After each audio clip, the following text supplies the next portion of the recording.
In this video, Dr. Jordan Peterson explains how you can say you have improved in your life. So Piaget, he talks about assimilation. Assimilation is when you have to make a little change, and accommodation is when the whole damn structure has to be reconfigured.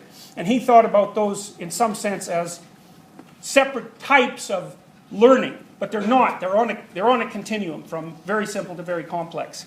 Have any of you ever heard of the idea of a paradigm shift? How many people have heard of that? Okay, how many people haven't? All right. Do you know the name Thomas Kuhn? Anybody? No. Okay, well, Thomas Kuhn was a philosopher of science, and he wrote a book in 1962 called Scientific... Oh, is that what it's called? The Nature of Scientific Revolutions. Yeah, and Kuhn basically said the same thing about the way knowledge structures proceeded as Piaget said about the progression of knowledge structures within the individual. So Kuhn was concerned about large-scale transformations in scientific viewpoint. So let me give you an example. So in the late 1890s, physicists were convinced that they're just going to have to shut the whole endeavor down. Why?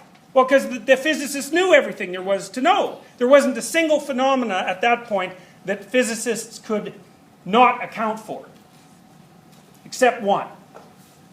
And here's the one they couldn't account for. So imagine you're on a train, and it's going that way at half the speed of light. And you shine a flashlight. You're standing on the top of the train, obviously protecting yourself against the wind. And you shine a light going ahead. And you measure the speed of light out of your flashlight. The speed of light is 186,000 miles per second out of your flashlight. Okay, so now you're on the ground and you're watching this train zip by, and the guy's on top of it shining a flashlight, and light comes out of the front of his flashlight, and you measure the speed of it. What's the speed? Well, you might think, well, obviously it's the speed of light plus half the speed of light, because the train is going half the speed of light, and the light is going the speed of light, and so the light coming from the combination of the train and the light is the speed of light plus half the speed of light. That's what would happen if someone was throwing a ball, right? But that isn't right. What happens is it's the speed of light, and no matter how fast you're going when you shine your flashlight out, the light coming out of your flashlight is going to be going exactly 186,000 miles an hour, a minute, second, sorry, 186,000 miles a second. It's not additive. And so if you're on the train and you're backwards and you're shining your light, and the person measures it's not the speed of light minus half the speed of light, which is what it would be if you were throwing a ball.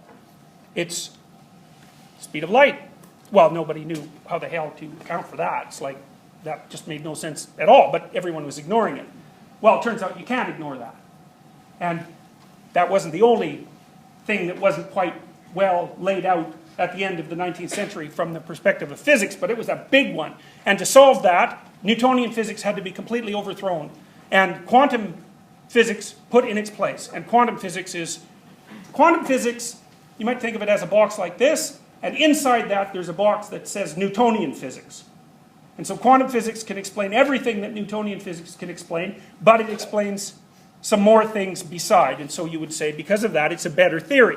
Now, I might say, well, you've just made a personality transformation.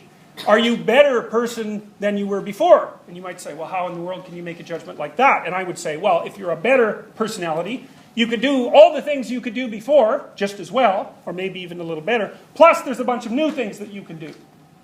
That's a better personality.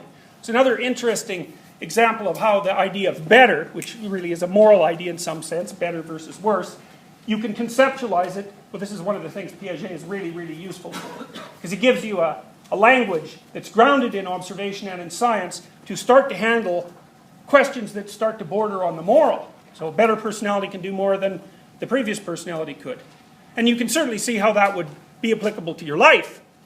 And one of the things I would suggest as a consequence of that is, you know, people always compare themselves to other people, and generally what you do is you compare yourself, you make a little dominance hierarchy out of the people that are right around you. And this is a very annoying propensity, because what it means is that no matter how successful you get in your life, you're still going to be in the middle of the dominance hierarchy. So you'll end up, I don't know, maybe you end up, God, I don't know, maybe you're CEO of a $100 million company, let's say.